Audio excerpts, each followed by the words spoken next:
Trump was sending Giuliani to the swing states, particularly to minority neighborhoods. In Philadelphia, I was passing the Forensic Voting Right Act, and committing to reach out to Congress members to have a constitutional summit to avoid Trump imposing himself on the Republicans, stealing 7 million majority votes. That were 7 million people voted more for Biden, the popular vote. He won 7 million more votes than Trump. And they were trying to steal the rights of minorities by going to swing states. So Giuliani was grandstanding at the Four Seasons because throughout the 4 years of Trump in office, he knew that I was connecting the dots behind the scenes with the obstruction behavior that he committed upon Special Counsel Robert Mueller. So while Trump was using intel, he was sending Giuliani to the Four Seasons landscaping company as a platform to try to subvert the African American majority votes and Latino votes in North Philadelphia and in West Philadelphia. So they wanted to cancel the auditing that was happening in the downtown in the in the in the audit that was going on. Giuliani was trying to not only subvert the audit in Philadelphia, while he was trying to appoint Mastriano. Now, Mastriano is another character that he was running for governor because Trump nominated him for 2024 to turn over the vote to him. Because if you remember, he sponsored Mastriano for governor of Pennsylvania, Kari Lake, and the football player Herschel Walker, because Trump was trying to get them nominated for he can turn over swing states. So Mastriano, the day of his election, he decided to come and taunt me by having his last rally right around the corner from where I live. So these people are preying upon me. These people are preying upon me, and I feel like my life is in danger. So when they were trying to subvert minority districts in the swing states, that's why because while all this was happening, I was reaching out to Congress to pass the Forensic Voting Act to stop Trump in his tracks, in hopes that he won't try to overturn. Because at that time, I didn't know if he was going to steal the election. So I was reaching out to members of both sides of the aisles to phase in Forensic Acts, the Voting Act, and to try to stop Trump from overturning a free and fair election. So to this day, Trump is trying to subvert the political system to get rid of people like me. I'm not sure if he's going to take me to Guantanamo and torture me. I'm not sure what he's going to do if he tries to impose himself for 2024, regardless of the popular will of the popular vote of the American citizens throughout this country. So to subvert minorities is appalling. To disenfranchise 7 million American citizens, and then to have Giuliani come to our swing states and to our minority districts and try to follow the big lie, knowing that there was no evidence to substantiate his accusations. And like I said, Mastriano, a senator from Harrisburg, Trump was grooming him to become governor of Pennsylvania to try to overturn 2024 with his big lie. So Mastriano came around my neighborhood too to taunt me the day of his of the of the elections of his race between his opponent. So to me, I'm constantly living under suppression by the Republicans under Trump. They're trying to bury me and bury all the intel that I possess. And so that I have to get the word out. Because if I die, I have the truth has to come out. So I'm I was working to have a constitutional summit. Luckily, Mike Pence did his constitutional duty, and he upheld the will of the people and didn't undermine the college electorate system when they had to count the college electorate representatives had to count the popular will of the people. So you got to understand, they gerrymandered 3 million votes off of Hillary Clinton. She had 3 million more popular votes than Trump. And somehow the corrupt gerrymandering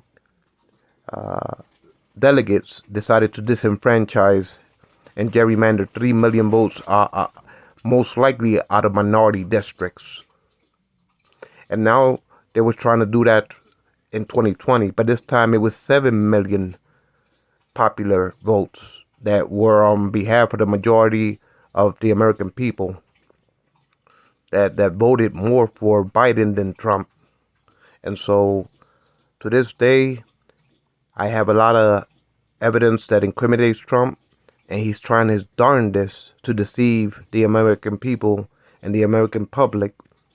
And so at the end of the day, if Trump is not kept in check, he will suppress this nation.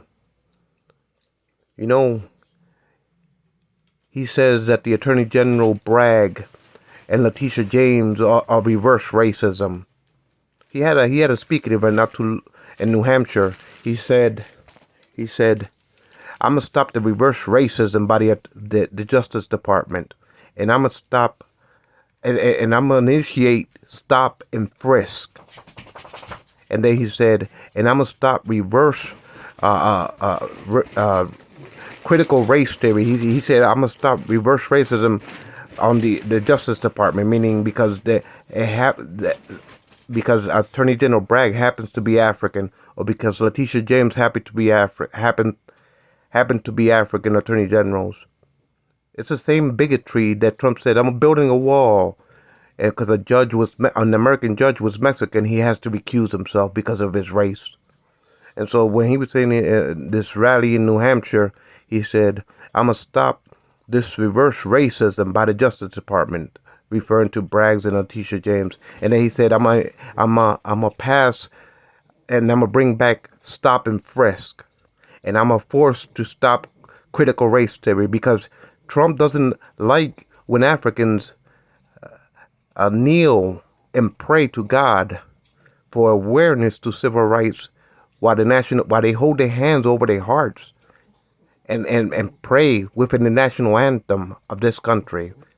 Trump calls them son of a bitches. So to me, when he speaks in bigoted tones, is appalling. Trump says that his January 6th speech on the ellipse was better than Martin Luther King's I Had a Dream speech. He said that his crowds were bigger than Martin Luther King. How dare he desecrate the great Martin Luther King and compare January 6th to the righteous day that Martin Luther King freed this land of bigotry. So to me, for him to say that African Americans don't have the right to teach in school the history of the great Martin Luther King, the history of the liberation of African Americans, the history of civil rights. To consider that reverse racism is mind-boggling for Trump. To think that Martin Luther King is critical when he kneeled and prayed, because when Trump accused when Trump looked at the sports players kneeling and praying for awareness to civil rights, you gotta understand, Trump kept on denigrating them. And it was around the same time Nazis were marching around General Lee that Trump kept on picking at his rally saying General Lee was a great general. He knew how to fight wars. General Lee was a great general. After he said there were fine peoples on both sides of Charlottesville, he kept on bragging about General Lee at his rallies. And in those same rallies, he kept on denigrating those sports players. When they prayed, they kneeled and prayed with their hands over their hearts for God to bring awareness to civil rights. Trump kept on saying in his rallies, after he kept on bragging about General Lee and how he's going to defend the monuments, he kept on saying that these African Americans are disrespecting the flag, that they're unpatriotic, that they don't love our country. So for him to try to enslave us again by imposing his regime of demagoguery over Africans and Latinos in this land, when he denigrates us, when he subverts us, when he tries to imprison our rights, our constitutional rights, when he rubs salt in the wounds of our civil movements, of our civil rights, to be considered equal human beings with unalienable rights, to me that's appalling.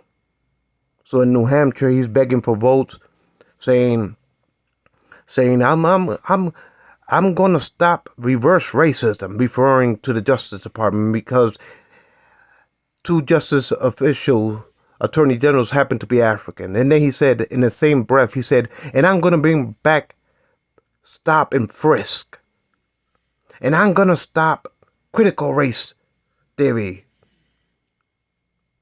Because to him, it's offensive if African Americans teach in high school about why they fought to liberate themselves from oppression, why they liberated themselves to become equal human beings in this country. So somehow that offends Trump when they teach that at high schools or teach about the civil rights movement like the great Martin Luther King.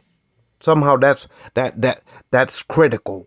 But when it's Nazis marching around General Lee, somehow he can't stop bragging about General Lee at his rallies and saying that there were fine peoples on both sides. Or when Latinos migrate to this land, somehow we're subhumans. We're deviants. We can't be considered equal human beings. Like somehow we are inferior species. You know what it is as Latinos to come to this land and to be considered inferior species? Inferior. We're criminals, we're lowlives, we're rapists. You know, Cesar Chavez was a great farmer that defended those migrants that were enslaved in the farmlands as undocumented workers. Those migrants that were enslaved in the construction industries as undocumented workers. Those migrants that babysit your kids and kept your houses as maids that were undocumented workers. You know, I used to work in the farmlands of New Jersey, and guess how old I was? 6 years old, picking blueberries with my aunts and my father. And I was working as an undocumented worker.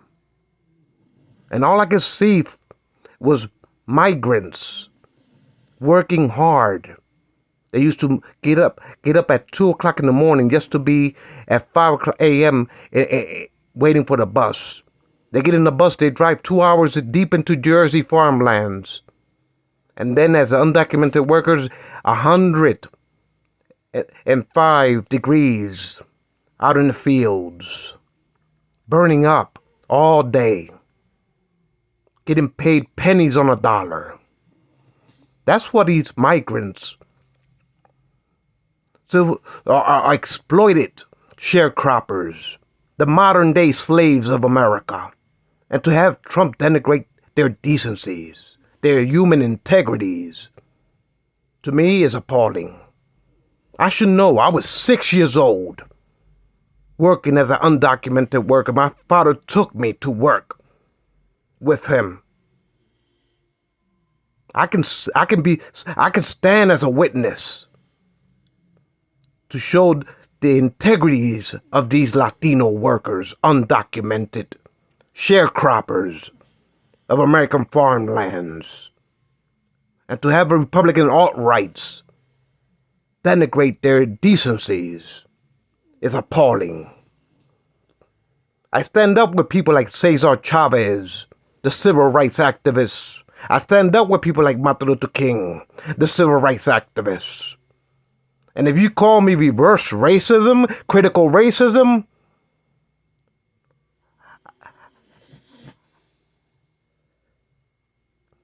there shouldn't be no rights for that ignorance in this land. That all humans are created equal with unalienable rights.